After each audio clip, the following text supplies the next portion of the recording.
Bapak-bapak, ibu-ibu, segenap para jamaah semua yang ada pada malam hari ini yang dimuliakan Allah Subhanahu wa taala. Melanjutkan kajian hadis kita, kitab Riyadhus Shalihin, hadis nomor 97 an Ibnu Abbas radhiyallahu anhuma. Hadis ini diriwayatkan oleh Ibnu Abbas, Abdullah bin Abbas radhiyallahu, semoga Allah meridhoi keduanya.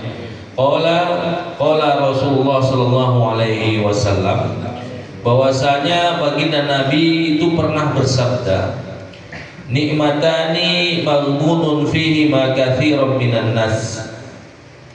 Ada dua nikmat yang begitu besar yang seringkali terlupakan oleh manusia. As-sihhatu wal faraghu, yaitu nikmat sehat, dan yang kedua adalah kesempatan. Rawahul Bukhari, hadis ini juga termaktub di kitab Sahih Bukhari. Jadi di sini menjelaskan bahwasanya Rasulullah itu pernah bersabda, ada dua nikmat yang sebenarnya sangat besar, bahkan mungkin tidak ternilai dengan nominal rupiah, tapi seringkali dilupakan oleh manusia.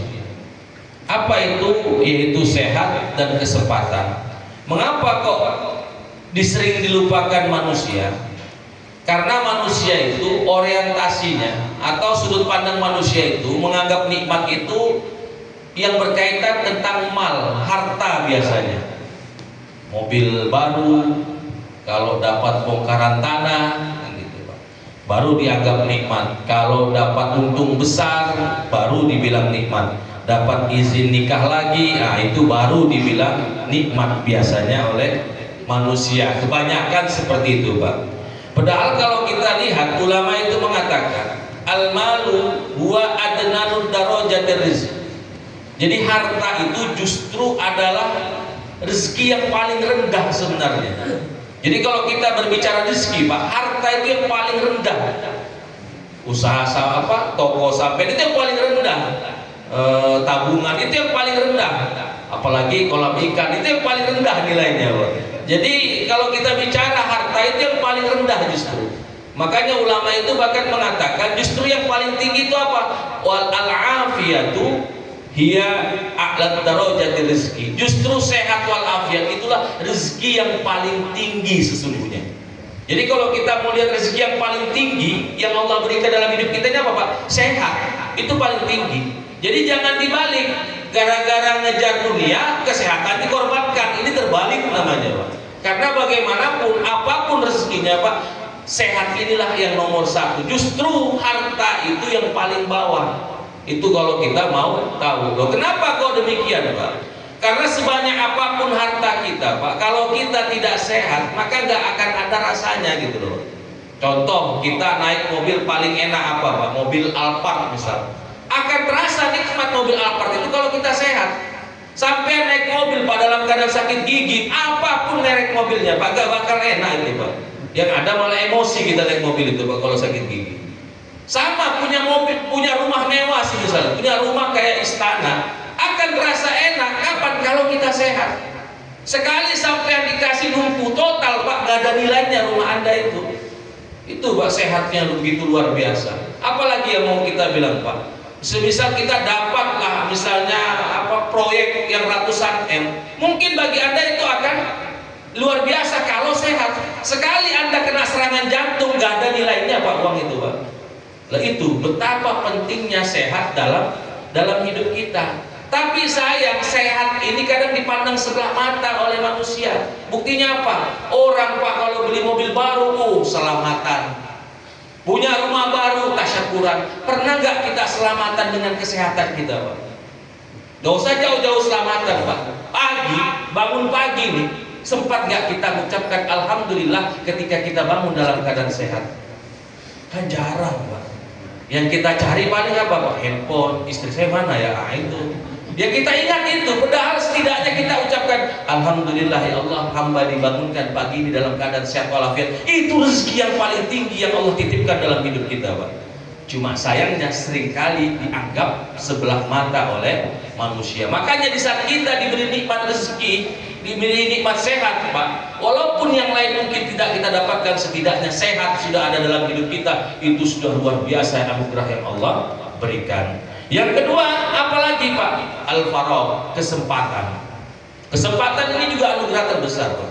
Sebesar apapun nikmatnya, kalau kita tidak diberi kesempatan merasakan, Pak, gak ada nilainya.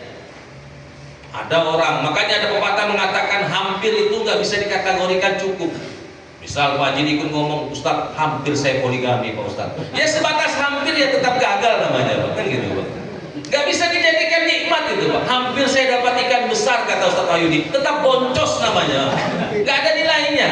Hampir saya Ustaz jadi masuk polisi, tetap gagal statusnya, Pak. Makanya kesempatan yang Allah berikan dalam hidup kita dan kita merasakan, itu adalah anugerah terbesar sebenarnya. Makanya pernah, Pak, ada seorang kiai itu di Jawa Timur, itu pernah datang ke pondok pesantren Sidogiri. Itu ditanya oleh salah satu orang santri, wahai kiai, apa syarat utama menjadi dai yang terkenal atau yang tersohor?